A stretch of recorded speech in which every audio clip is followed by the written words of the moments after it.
kwabaseFilipi besithathu ivesi 1. Elokugcina, bazalwane bami, thokozani eNkosini. Ukunilobela khona lokho angikweqeni, kepha nina kuyanigcina.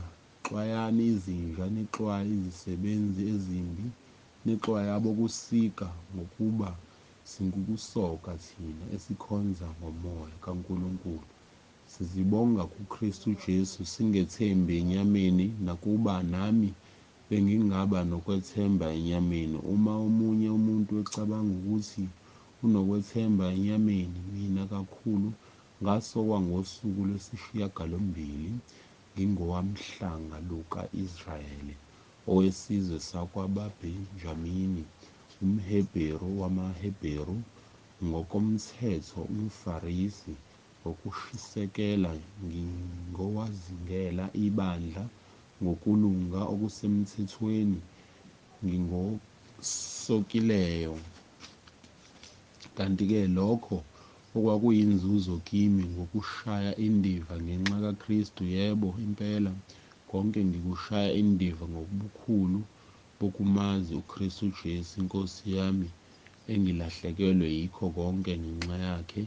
Ngikushaya izibi ukuze ngizuze uKristu, ngifunyanwe kuyena, ngingenakho ukulunga okungokwami, okuya ngumthetho, kodwa lokho okuya ngokukholwa nguKristu, ngisho ukulunga okuvela kuNkulunkulu ngokukholwa, ukuze ngimazi yena namandla okuvuka kwakhe nokuhlanganyela ezinhluphekweni zakhe, ngimfuze ngokufa kwakhe, uma mhlawumbe ngingaze ngifinyelele akuvukeni kwabafileyo, kungesikho ukuthi sengimbambile nokuthi sengiphelelisiwe, kepha ngijonga ukuba kumbe ngingakubamba yini lokho nami engabanjelwa khona nguKristu Jesu.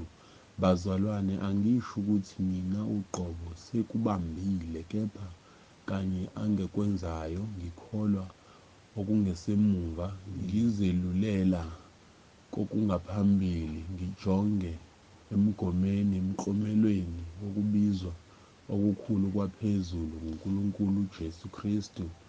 Ngakho-ke thina sonke esiphelele masibe nokuqonda okunjalo, kepha uma kokuthile niqonda ngokunye nalokhu uNkulunkulu ayakumbulela khona, kuphela ukuthi kwesefinyelele kukho sihambe ngawo lowo mkhondo.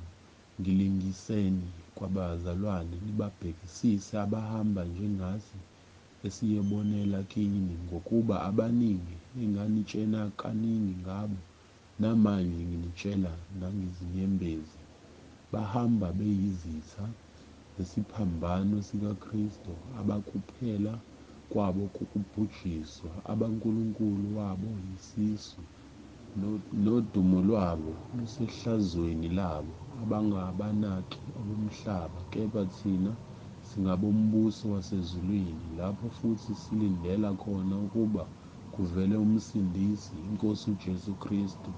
Uyakuguqula isimo somzimba wethu wokuthotshiswa ufane nomzimba wakhe wenkazimulo, ngamandla angazihlelele ngawo konke phansi kwakhe.